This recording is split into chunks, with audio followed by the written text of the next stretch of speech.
ప్రత్యక్షత అనే కార్యక్రమాన్ని వీక్షిస్తున్న దేవుని పిల్లలైన మీ అందరికీ నా హృదయపూర్వక వందనాలు. ప్రతి వారం ఇదే సమయానికి ఈ కార్యక్రమాన్ని మీరు వీక్షించాలని దేవుని పేరిట మనవి చేస్తున్నాను.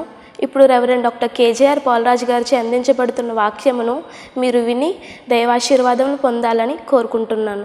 వాక్యాన్ని వినే ముందు ఒక పాటను మనం విందాం.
రక్షణ భాగ్యము నీ మహిమైశ్వర్యము నాకు నిత్యము గొప్ప సంతోషము.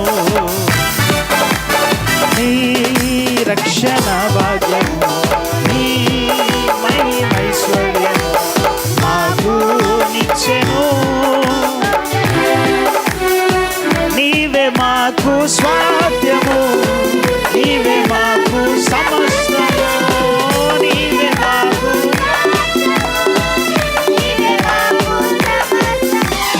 యేసు నా యేసు యేసు నా యేసు.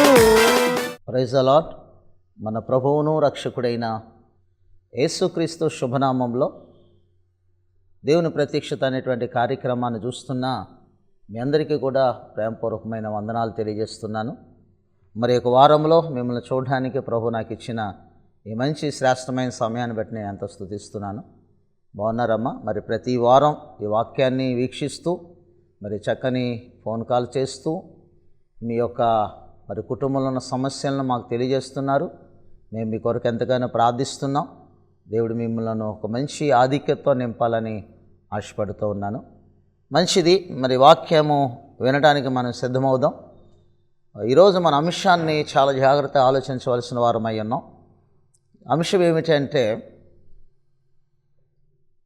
మొదటి రాజుల గ్రంథము 19వ అధ్యాయము 4వ వచనాన్ని ఒకసారి చదువుకుందాం. 4 వచనాల నుంచి కొన్ని వచనాలు చదువుదాం. మొదటి రాజుల గ్రంథము 19వ అధ్యాయము 4 నుంచి కొన్ని వచనాలు చదువుదాం. అక్కడ ఒక ప్రాముఖ్యమైనటువంటి సిచ్యువేషన్ కనిపిస్తూ ఉంది.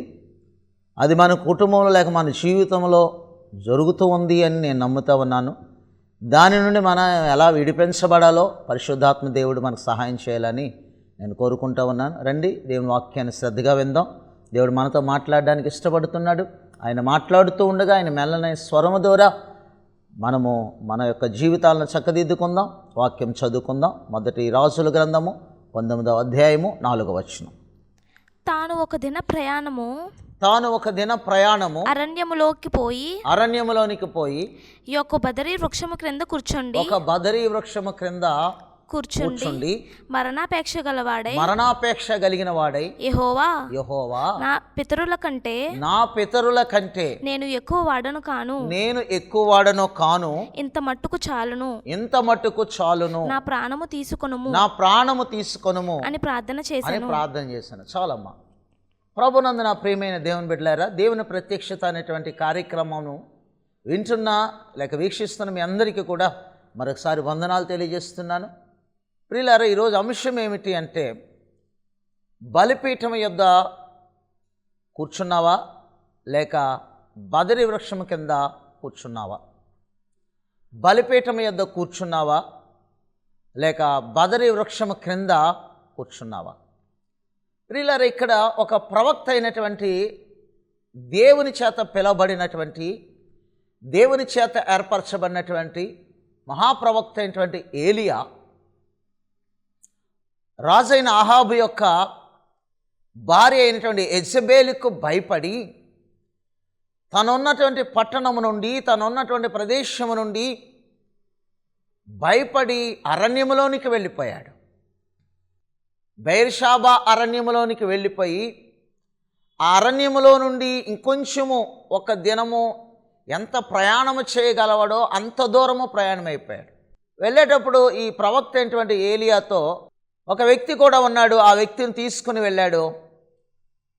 అయితే ఆ వ్యక్తిని బెయేర్షెబాలో ఉంచేసి, సోదరుడా నువ్వెక్కడుండో నేను కొంచెం ముందుకు వెళ్తానని బెయేర్షెబాలో తనతో ఉన్నటువంటి వ్యక్తిని అక్కడ ఉంచేసి తాను ఒక దినమంతా ప్రయాణం చేసి ఇంకా భయంకరమైన అరణ్యంలోనికి వెళ్ళిపోయాడు. మనం అంటుంటామే, కాకులు దూరని కారడివి, చీమల దూరాన్ని చిట్టడివి అని కథల్లో మనం చెప్పుకుంటాం. ఆ విధముగానే ఏలియా బహు అరణ్యములోనికి వెళ్ళిపోయాడు. ఎందుకు ప్రవక్త అయినటువంటి ఏలియా అరణ్యములోనికి వెళ్ళిపోవాల్సిన అవసరం ఏమిటి అంటే, రాణి అయిన యెజబెలు ప్రవక్త అయినటువంటి ఏలియాని హెచ్చరించింది, నువ్వు రేపు ఈ సమయానికల్లా నిన్ను నేను చంపేస్తాను అన్నది. ఆ మరణ భయము చేత లేక యెజబెలుకు దూరం అవ్వాలని అరణ్యములోనికి వెళ్ళిపోయాడు అనే కంటే పారిపోయాడు అనుకుంటే బెటర్ ఏమో అనిపిస్తూ ఉంది. భయము కలిగినప్పుడు పారిపోతారు తప్ప వెళ్ళిపోరు. ఈ మహాప్రవక్త అయినటువంటి ఏలియా కూడా యెజబెలు చేతిలో చచ్చిపోవడం ఇష్టము లేక, యెజబెలు చేతిలో తన ప్రాణం విడిచడం ఇష్టము లేక, నేను ఒక ప్రవక్తను గనక నా ప్రాణం అంటూ పోవాలి అంటే అది దేవుని యొక్క చేతిలో పోవాలి, దేవుడు తీసుకుంటేనే నా యొక్క శరీరం ఉన్న ప్రాణం పోవాలని ఒక కృత నిశ్చయముతో తన ప్రాణం ఏ మనుషుడి చేతిలో పోకుండా ఉండాలని, యెజబెలు చేతిలో పోకుండా ఉండాలని ప్రవక్త అయినటువంటి ఏలియా అరణ్యంలోకి వెళ్ళిపోయాడు. వెళుతూ ఒక వ్యక్తిని, తనకి సహకరించేటువంటి వ్యక్తిని, ఒక శిష్యుని తీసుకుని వెళ్ళాడు. అతను మాత్రం బెయేర్షెబా అరణ్యంలో ఉంచేసి ఏలియా ఇంకొంచెం దూరంలోనికి వెళ్ళిపోయాడు. కారణం ఏమిటో తెలుసా? యెజబెలు ఏలియాని హెచ్చరించిన విధానమును బట్టి. ఆ హెచ్చరించిన తీరు ఎలాంటిది అంటే, రేపు ఈ సమయానికి అంటగా 24 అవర్స్లో నీ ప్రాణాన్ని తీసేస్తాను, ప్రవక్తగా పేరు పొందిన ఏలియా ఇది నువ్వు మనసు నుంచుకో అని యెజబెలు అనబడినటువంటి అహాబు భార్య అయినటువంటి రాణిగా వ్యవహరించినటువంటి ఆమె హెచ్చరించింది.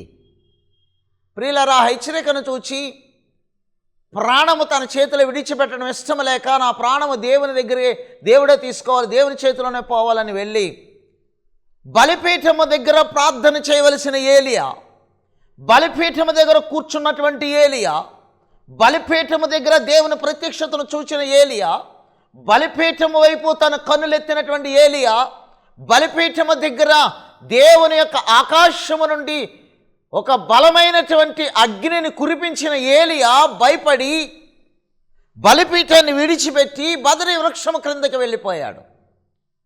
ఆలోచించేయండి, బలిపీఠానికి బదరి వృక్షానికి ఉన్నటువంటి వ్యత్యాసాలు మీ ముందుంచడానికి ప్రయత్నం చేస్తున్నాను.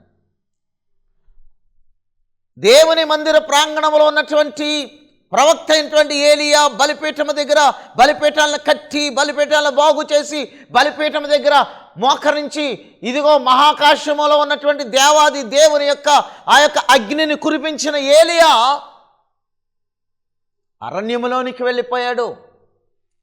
అరణ్యము అనగా ఆవేదనకరమైన స్థలము, అరణ్యం అనగా కృంగిపోయినటువంటి స్థలము, అరణ్యం అనగా ఏ సహాయము లేనటువంటి స్థలము, అరణ్యం అనగా మరణాన్ని తీసుకువేసేటువంటి స్థలము, అరణ్యము అనగా జన సంసారము లేని స్థలము, అరణ్యము అనగా దేవుని యొక్క ముఖానికి దాచబడినటువంటి స్థలం.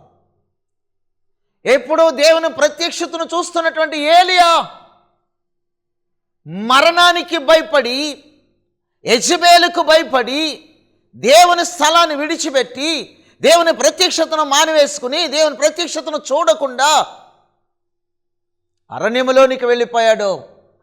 అక్కడ ఒక చెట్టు ఏలియాని ఆహ్వానించింది.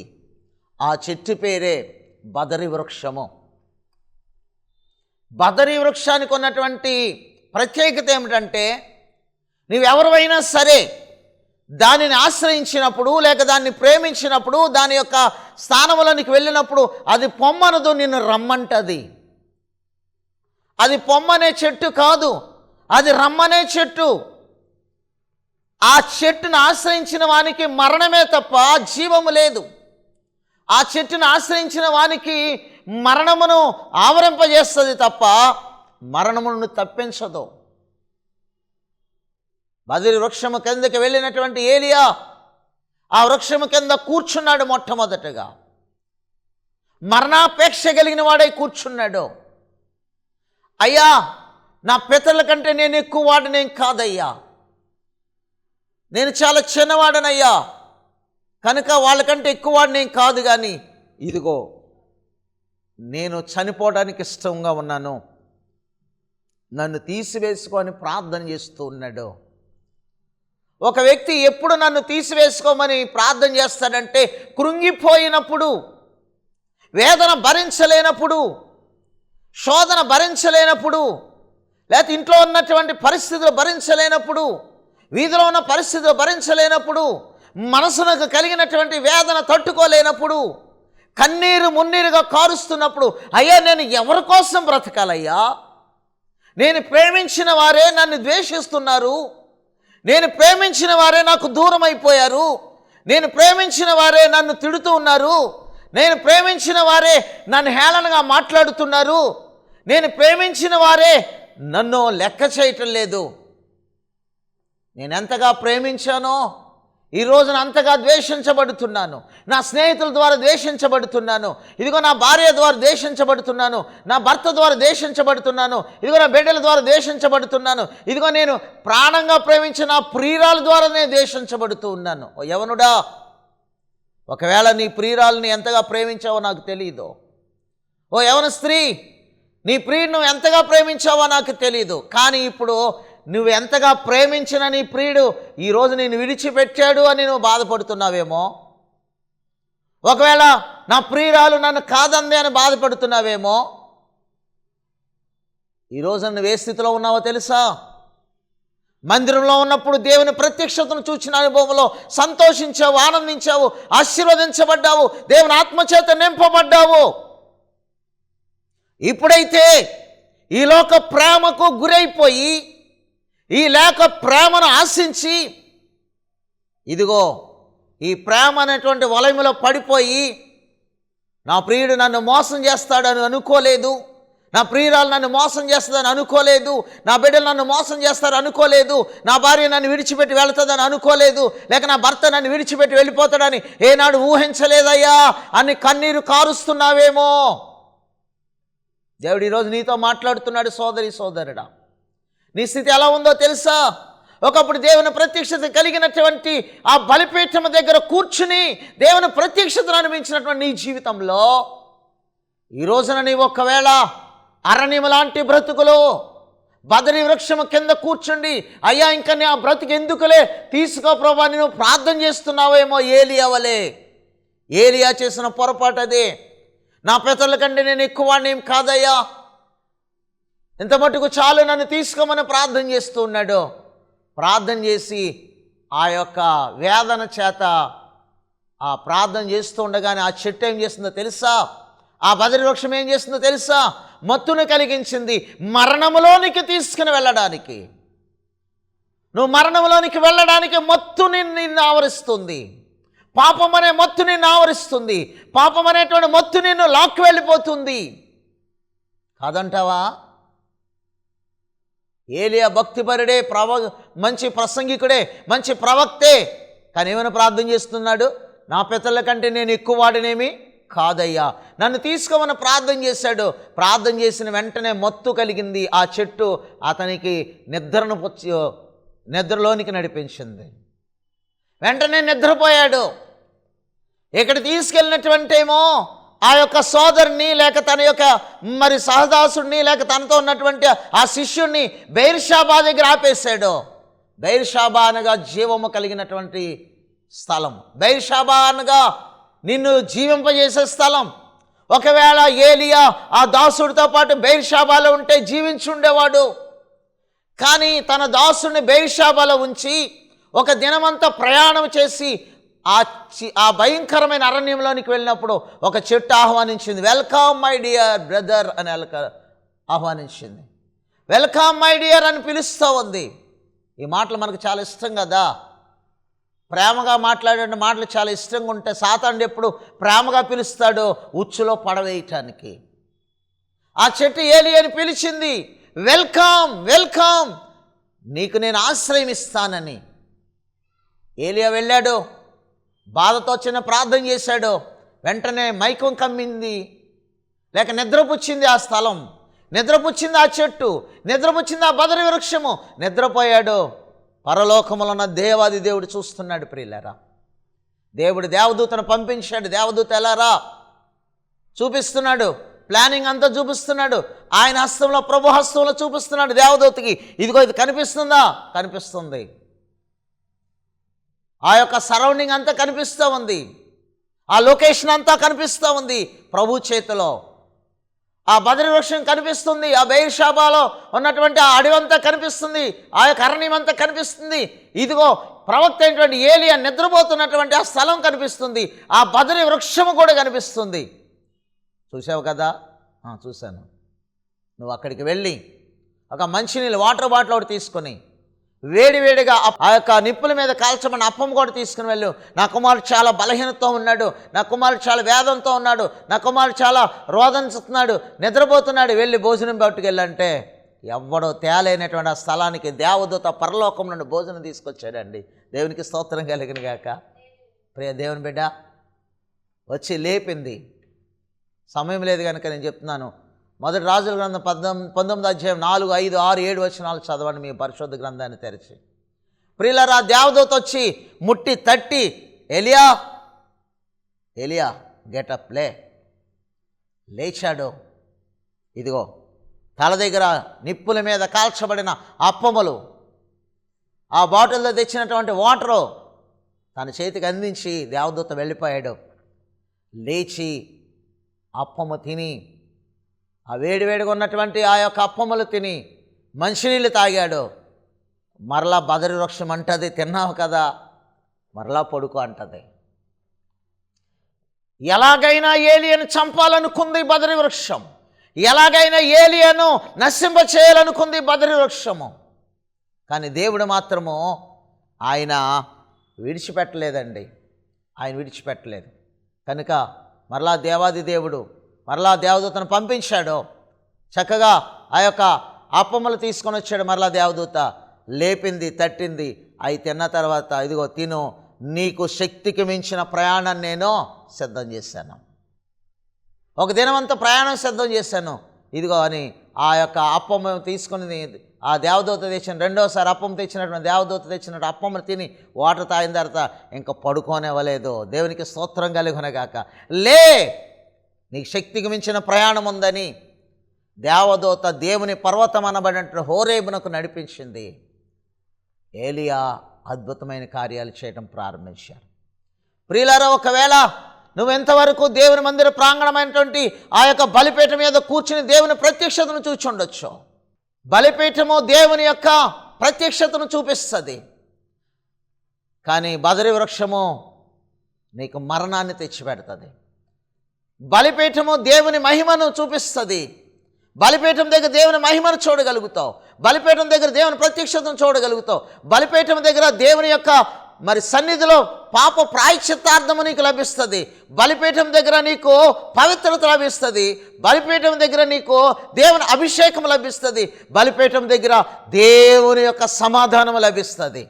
కానీ బదరి వృక్షం కింద మరణము, వేదన, బాధ, ఇరుకులు, ఇబ్బందులు, శ్రమలు ఇవి నిన్ను ముట్టడిస్తాయి. ఒకవేళ నీ జీవితంలో బదరి వృక్షం కింద కూర్చున్నావేమో నాకు తెలియదు, కానీ ఇప్పుడే దేవుడు నీతో మాట్లాడుతున్నాడు. బదరి వృక్షం కింద కూర్చున్న నీవు మరణానికి దాసుడు అయిపోవలసిందే. ఇదిగో మరలా దేవుడు నిన్ను ప్రేమించి అరణ్యంలో ఉన్నటువంటి నిన్ను, శోధనలో ఉన్నటువంటి నిన్ను, బాధలో ఉన్నటువంటి నిన్ను ఇదిగో దేవుని మందిర ప్రత్యక్షత దగ్గరికి అనగా బలిపీఠం దగ్గరికి దేవుడు నేను తీసుకురావాలని ఆశపడుతున్నాడు. వస్తావా? బలిపీఠం దగ్గర ఉంటే దేవుని మహిమ నీవు పొందుకుంటావు. బలిపీఠం దగ్గరికి వస్తే దేవుని ఆశీర్వాదం పొందుకుంటావు. బలిపీఠం దగ్గరికి వస్తే దేవుని ప్రభావాన్ని పొందుకుంటావు. బలిపీఠం దగ్గరికి వస్తే నీవు దేవుని యొక్క ప్రసన్నతను పొందుకుంటావు. బలిపీఠం దగ్గరికి వస్తే నీవు దేవుని యొక్క అభిషేకాన్ని కూడా పొందుకుంటావు. బలిపీఠం మీద దేవుని యొక్క ప్రభావము నీ మీదకి వచ్చి నేను తాకినప్పుడు నీలో ఉన్న పాపాలు ప్రాయశ్చిత్తం అవుతాయి. నువ్వు పరిశుద్ధుడిగా మార్చబడతావు. బదరి వృక్షం కింద నీవు ఉండటం దేవునికి ఇష్టం లేదు. బదరి వృక్షం కింద ఉన్నటువంటి నీ జీవితంలో దేవుడు మరలా ఈ వాక్యం అనేటువంటి ఆహారాన్ని పంపిస్తున్నాడు.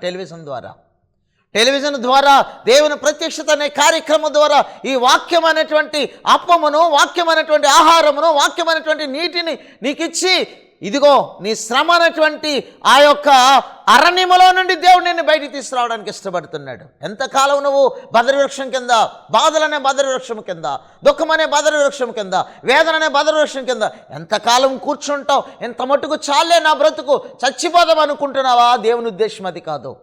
నువ్వు బ్రతకాలి. ఈ టెలివిజన్ పరిచర్య ద్వారా నీ ద్వారా అనేక మంది దేవుని వైపు త్రెప్పబడాలని పరిశుద్ధాత్మ దేవుడు నీతో మాట్లాడుతున్నాడు. వాక్యం వింటున్న ప్రియ సోదరి సోదరుడా, ఈరోజు నువ్వు బ్రతికినట్లుగా అనేక మందిని దేవుని బ్రతికించాలని దేవుడు ఆశపడుతున్నాడు. కనుక వర్తమానం ఉన్నటువంటి నీవు దేవుని వైపుకు తిరిగితే ఇంకా అనేక మంది ఈ బదరి వృక్షం కింద కూర్చున్నటువంటి వారిని కూడా దేవుడిని నిన్ను పైకి లేవనెత్తినట్లుగా, దేవుడు నిన్ను బలిపీఠం యొద్దకు తెచ్చినట్లుగా అనేకలు తీసుకురావడానికి నీ వంతుగా నీవు దేవునికి గుప్పులు విప్పడానికి ముందుకొస్తావా? ఈ వాక్యమైనటువంటి నీవు దేవుని పరిచర్య కొరకు, ప్రభువా ఇంతవరకు నేను బదరి వృక్షం కింద కూర్చున్నా, ఈ వాక్యం నన్ను ఆహారముగా మార్చి, ఆహారం నాకు అనుగ్రహించి అరణ్యములో నుండి నన్ను ఇదిగో ఈ యొక్క బలిపీఠం దగ్గర తీసుకొచ్చింది. అనేక మంది ఆ విధంగా నాలాంటి వారు ఎందరో ఉన్నారు. కనుక నా వంతుగా నేను గుప్పులు విప్పుతున్నాను. ఈ రోజున దైవజనుడి యొక్క పరిచర్యకి నేను సహకరించాలనుకుంటున్నానని దేవుడు నీకు ప్రేరేపిస్తున్నాడు. నేను ప్రార్థన చేస్తున్నాను. నీ గుప్పులు విప్పగలిగితే దేవుడు నిన్ను బట్టి అనేకులను కూడా ఆయన వద్దకు నేను తీసుకురావడానికి, నీ వలె అనేకులను దేవుడు నడిపించడానికి ఇష్టపడుతున్నాడు. ఇప్పుడే దేవుని కొరకు నీ గుప్పులు విప్పుదాం. దేవుడు మిమ్మల్ని దీవించునుగాక. ఆమేన్. దేవా మీకు వందనాలు. ఈ వాక్యాన్ని విన్న ప్రతి ఒక్కరూ దీవించబడినట్లుగా నాయన బదరి వృక్షం కింద ఎవరైతే ఉన్నారో వారు నాయన బలిపీఠం యొద్దకు వచ్చి బలపరచబడడానికి సహాయం చేయమని యేసయ్య శుభనామములు అడిగి వేడుకుంటూ ఉన్నాం తండ్రి.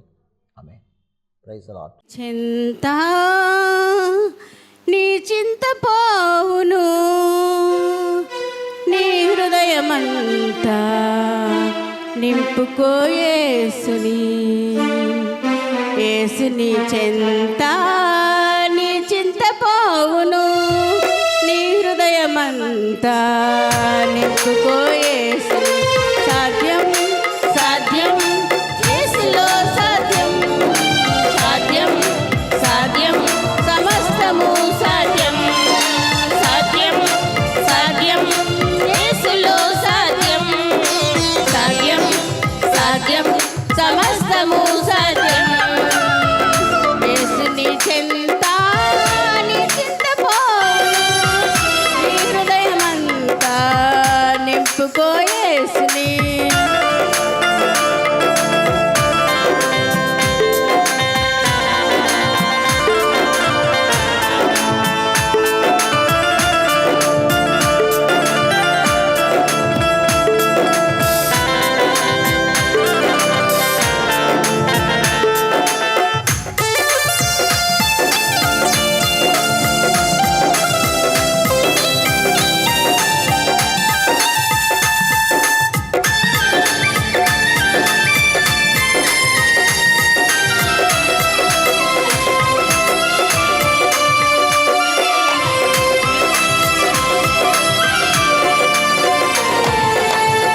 యాయిరు కూతురు మరణించినను యేసుని నమ్మినందున జీవించి నడచెను